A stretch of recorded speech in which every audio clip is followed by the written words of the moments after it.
hot. August is no joke around here. Hot, humid, the plants are stressed, lots of bugs, armyworms attacking. It's crazy, crazy, crazy, crazy. But we're surviving. This little worm, this armyworm right here, has been causing me a lot of trouble. This is Hot Biscuits amaranth, and it has been eaten alive. So now, I really just considered this a trap crop. In case you don't know, you can spray the armyworms with Dawn soap, and it does kill them. So I was out here doing this last night. And also I found a lot of, I forget the name, I'll have to put them on here. But man, there are a lot that I guess I missed. But let me just show you the leaves. Ooh, isn't that pretty? That is so pretty. Look at all the ones I missed. Do you see them all? Can you see them? There we go, right there. I mean, tons I missed. That one, can't tell exactly if he's moving.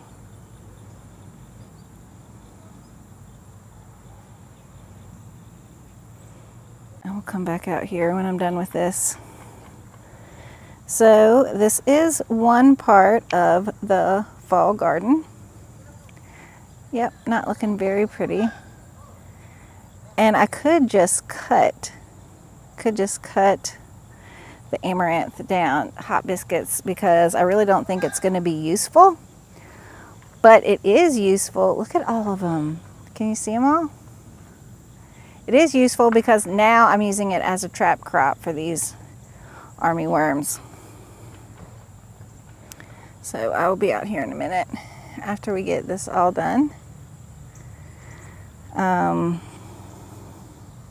I mean, and it's funny because I would lift up a leaf, say like this leaf that you could hardly see, and we would lift it up in the back and they would be on all the little stalks that basically had nothing. Here they are. And then I also found a lot of worms in these curled up leaves. See, like this one's dead. I don't think, well, hopefully I got all those. There's another kind of caterpillar that's in here that curls up the leaf. It makes like a web in the leaf. You can find it really easily. Just look for the leaf to be curled up. I looked it up last night, and I'll have to put it in here. But anyway, I had a lot of those in here too. And then next to that is my celosia. But so far, fingers crossed, I haven't really seen them in the celosia. They've been staying over here. They were also, you can also use neem oil. I think they actually have to eat the neem oil. I've planted some, obviously purple basil, but they were also in just basically from this pole to that pole. They were basically in this section of the zinnias, which is very interesting. I'm going to nerd out a little bit. When I've been listening to the No-Till podcast by Jenny Love, one of them in there talking about plants, and you can do the Brix numbers on the plants, which I haven't really done, and I fell off in spraying with the molasses, which really helps with your soil to feed the plants. But basically what it's saying is that healthy plants do not get attacked by bugs as regularly. Look, here's one. Can you see that? That is actually a true armyworm. There's several types, but that's a true armyworm. And we'll just gross you out right here and squish it. Yeah. But this was getting ravaged, as you can see by leaves down there. And do you see, before it got ravaged, it had obviously all this fungal disease on it. And then the armyworms took over. But down here, even though this did have some fungal damage, it was in here just a little bit. But if we progress down here, the rest of this row was not getting ravaged by the armyworms. I may have found just a few, but the rest of this row of the zinnias was much healthier than that little section. And I found that really interesting because, and look at this, oh, this spider right here has been freaking me out. I've left it though, it's still freaking me out.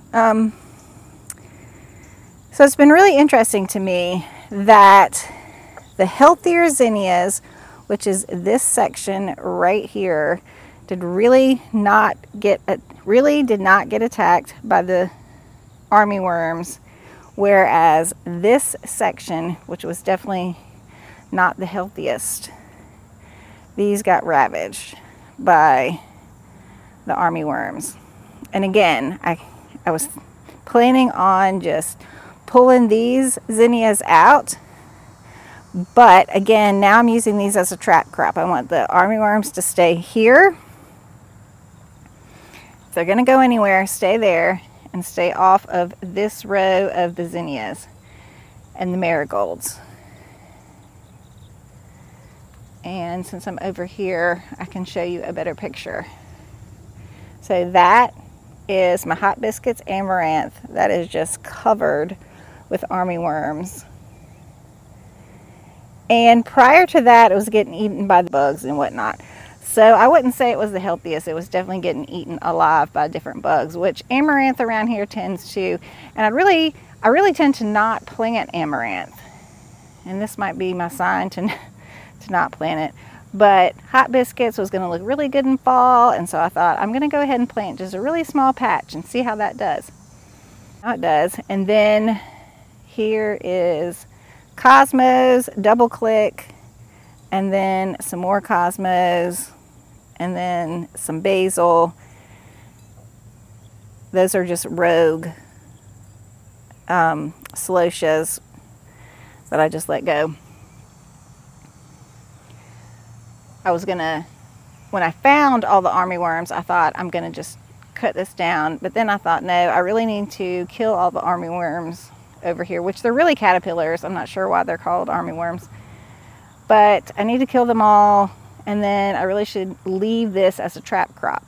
Keep the armyworms here, keep them here, and then keep them off the rest of the garden. So here we are in the August garden. This row I've had trouble with as well. This is a row mostly of sunflowers. And so I was direct seeding sunflowers, and a lot of these had gotten eaten and whatnot. So that's why you see them all at various stages in their growth. So when they would get eaten, I would plant a new seed. Oh my goodness.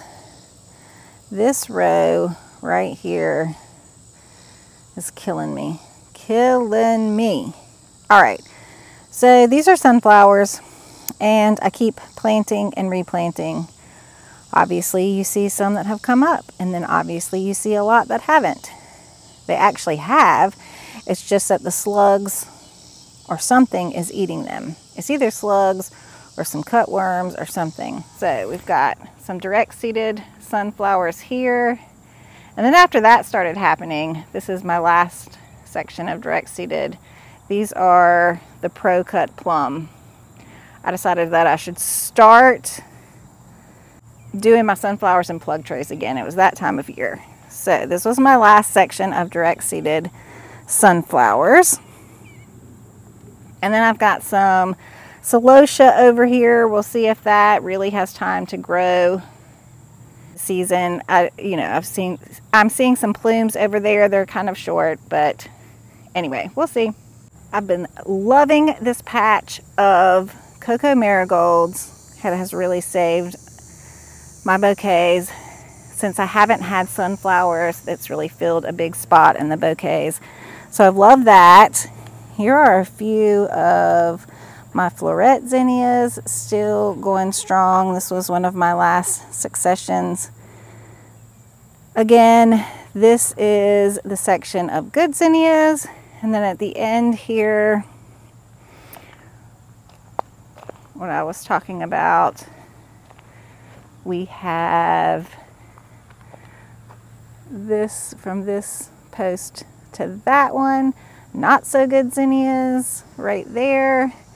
And then I have planted some purple basil, hoping that'll get tall enough as well. Oh, and they loved, this is my first trial.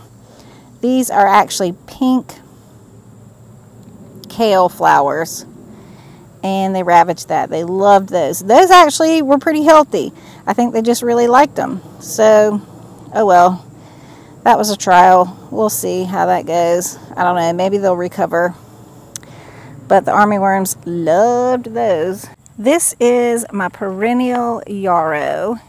Then this, if you've seen videos before, this is the feverfew that I thought I would try to see if I could cut it back and it would have long enough stems in the fall.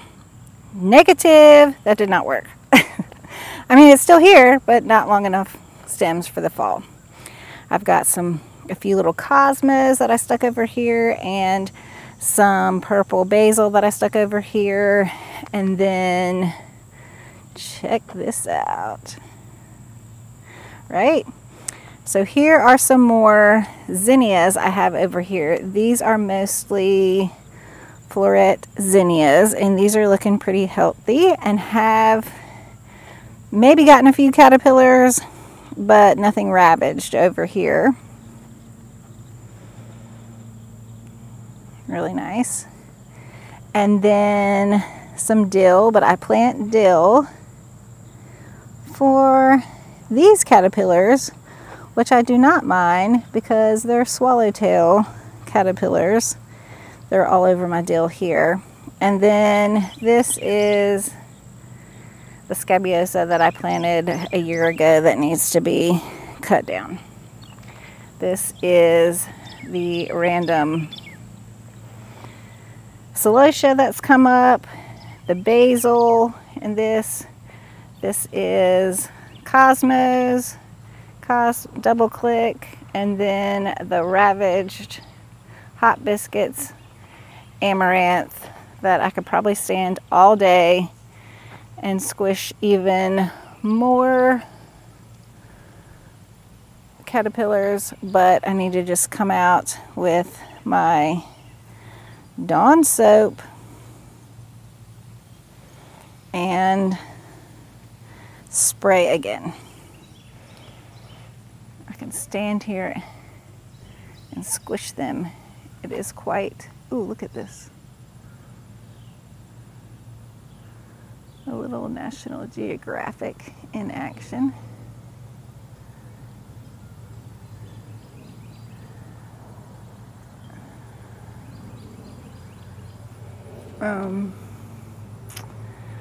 Yeah, I could squish them all day. And then I planted this. This is over here, not looking too good either. This is some kind of grass plume, not looking too great. And then my last row in the upper garden is the Lisianthus. Cutting hard off of this, although the stems aren't very tall, still I've sold some to florists, and I've used plenty in bouquets. This has also not gotten ravaged. This is starting to come back into bloom. This is my Roseanne Brown. lisianthus, and I think this is going to be great for fall. So I can't wait for this really to come back in bloom. And then here is my white lisianthus, which again, not very tall, so I don't know, we'll see how that goes. And then the end down here, this was dill. A lot of this, I don't know, died or got eaten. And then some more floret zinnias down here. See, a little tiny. Can you see the little tiny dill? It's the only one left. Mainly the problems are existing in the upper garden right now with the worms, the army worms. I keep checking the lower garden. Knock on wood, cross our fingers, all the things we need to do. I haven't seen too many. Actually, I haven't seen any. So I haven't seen any army worms so far in the lower garden, but I will definitely keep an eye on that. And we've got the mums going in the lower garden for fall, but keeping our fingers crossed on that. We've got some shorter stems going in, some longer stems, and so we'll just see how that is all going. It's not all pretty flowers right now, but luckily we still have had a decent number of flowers to be able to cut for bouquets. This past weekend we did 16 bouquets, which was great. That's how many we sold. And for us, that's a good number. We're not one that has, you know, the line down the street kind of thing. So our numbers keep increasing. We keep trying to keep up our social media presence, which can be exhausting sometimes, but we're doing that. And we have launched a line of t-shirts with Gully, our little donkey, on there. So super excited about that.